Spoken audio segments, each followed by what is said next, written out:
Look, this is the forest here in the Netherlands. Here, actually, by Lierhof in the Netherlands. Ayan, pinakita ko kay Ate M. So, diba, may magandang upuan pa at ang tataas ng mga puno.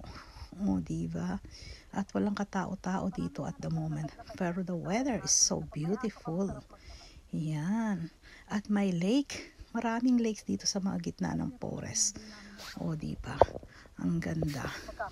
So, ayun yung lake. May dalawang bibi. Dalawa sila, dalawa kami. O, tas nakakita pa kami dito ng dalawang deer. O, ditig na dalawa. Mga couple.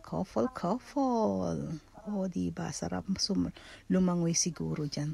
Kaya so peaceful yung mga bibi na naglalangoy. Kami lang ang nangiistorbo dun sa mga bibi na yun. Ayun, yung dalawang bibi.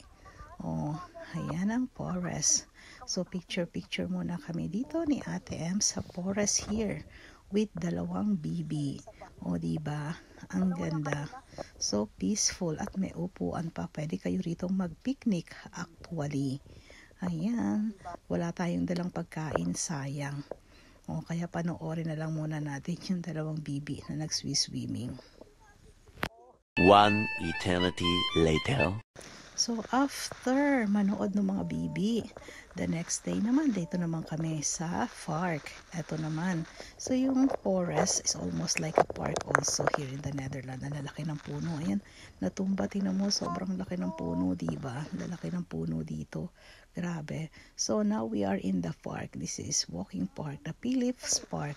Philips property ito before. Dito nagwa-walk yung mga tao, especially pag weekend. So, kaya walking muna kami. Kami lang ang tao ngayon kasi weekdays, mga nagtatrabaho sila. O ano, akala ko hinabol ka na ng usa, Ate MC. O, diba? Ganda-ganda dito. So, peaceful din.